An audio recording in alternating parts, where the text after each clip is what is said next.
वसब्बिह बिहम्दि रब्बिका, पाकी बयान कीजिए अपने रब की हम्द करते हुए। हीन तकूम, जब आप उठते हैं, उठते वक्त अल्लाह की पाकी बयान करें।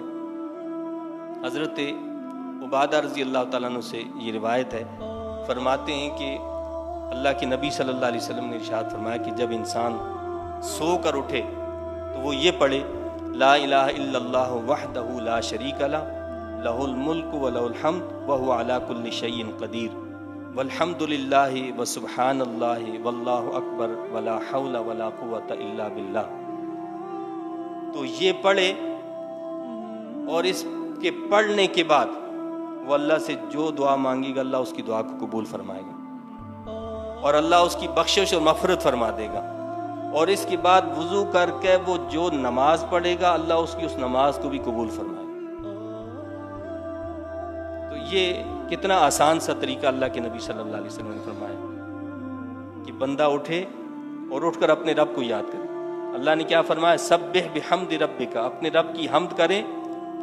हीना तकूम, जब आप उठते हैं, यानी जब इंसान नींद से बेदार हो तो अल्लाह की हम्द करे। और भी यानी अहादीस में दुआएं हैं, हम उन दुआओं को पढ़ते हैं, उनका एहतमाम भी किया जाए। लेकिन इसका ख़ास तौर पर जो फरमाया और इसकी जो फजीलत बयान की कि ला इलाहा इल्लल्लाहु वहदहु ला शरीका लह, लहुल मुल्क व लहुल हम्द व हुवा अला कुल्लि शैइन क़दीर, वल्हम्दुलिल्लाहि व सुब्हानल्लाहि वल्लाहु अकबर वला हौला वला कुव्वता इल्ला बिल्लाह।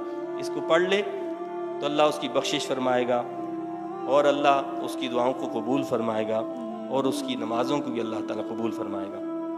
तो जब बंदा उठे तो अल्लाह का जिक्र करे, ख़ास तौर पर उस वक्त अल्लाह का जिक्र, अल्लाह की हम्द बयान करे। अब इस उठने से एक तो नींद से बेदार होना मुराद है। उलमा ने कहा कि इसका ये मतलब भी है कि जब बंदा नमाज के लिए उठे तो अल्लाह की हम्द से नमाज का आगाज़ करे। तो हम अल्लाह अकबर कह के सबसे पहले क्या कहते हैं, सुबहानक अल्लाहुम्मा व बिहम्दिक, अल्लाह की हम्द को बयान करते हैं वहाँ पर। तो जब नमाज के लिए खड़ा हो तब भी पहले अल्लाह की हम्द व सना करे, और जब वो किसी मजलिस से उठे तब भी वो क्या करे, अल्लाह की हम्द और पाकी बयान करे, ताकि उसके गुनाहों का कफ़ारा बन जाए। व मिनल लैलि फसब्बिहु व इदबारन नुजूम, और रात के किसी हिस्से में भी इसकी तस्बीह कीजिए, रात में भी, यानी ख़ास तौर पर अल्लाह ने 3 औकात का जिक्र किया। हीन तकूम, जब आप खड़े हों, व मिनल लैल, रात के हिस्से में भी अल्लाह की तस्बीह बयान करें। रात के वक्त इंसान उठे, तहज्जुद पढ़े, अल्लाह को याद करे, तो उस वक्त भी अल्लाह की तस्बीह करें।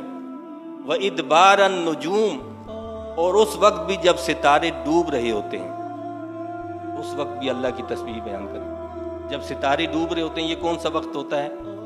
ये वो वक्त है कि जब सूरज तुलू होने वाला होता है। यानी उलमा कहते हैं इसका मतलब ये है कि नमाज फजर की जो 2 फ़र्ज़ हैं, उन 2 फ़र्ज़ों से पहले की जो 2 रकअतें हैं, 2 सुन्नतें जिसको हम कहते हैं, फजर की 2 सुन्नतें, ये बड़ी अहम हैं। तो ये वो 2 सुन्नतें हैं कि उनकी अदायगी का ख़ास एहतमाम किया जाए।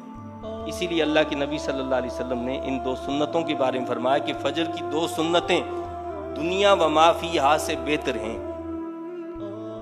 दुनिया से, और दुनिया के अंदर जो कुछ भी है, जितने ख़जाने हैं, बादशाही है, जो कुछ भी आप तसव्वुर करें, अल्लाह के नबी फरमाते हैं उन सब से बेहतर जो है वो 2 सुन्नतें फजर की हैं। लेकिन हमने तो कभी अपनी आखिरत को संवारने की तरफ तवज्जो ही नहीं दी। अगर हमें कह दिया जाए कि जी इस टाइम पर उठकर जो है आप अगर मस्जिद में पहुंचोगे तो $500 मिलेंगे, तो हम रात को सोएंगे नहीं, पहुंचेंगे जी $500 मिल जाए। और अल्लाह के नबी सल्लल्लाहु अलैहि वसल्लम जिस चीज़ के बारे में फरमाते हैं कि दुनिया से और दुनिया में जो कुछ हो सबसे बेहतर ये 2 सुन्नतें हैं, उसके लिए हमारे दिलो दिमाग तैयार नहीं होते। तो ये बातें जो हैं असल में वो ये ना कि ये मादा से ताल्लुक़ नहीं रखती, मादी तौर पर हमें उसका फ़ायदा नज़र नहीं आता है। ये रूहानी जो इसके फ़यूज़ व बरक़ात होते हैं और रूहानी जो दर्जात इसके बदले में मिलते हैं और आखिरत में जो इसके बदले में इनामात मिलते हैं, वो हमारी निगाहों से ओझल है। इसलिए हमें इसकी कोई तड़प नहीं है, इसकी कोशिश की हमारे अंदर जुस्तजू नहीं है। अल्लाह के नबी सल्लल्लाहु अलैहि वसल्लम ने अपनी तालीमात के ज़रिए से हमें इसी तरह मुतवज्जे फरमाया।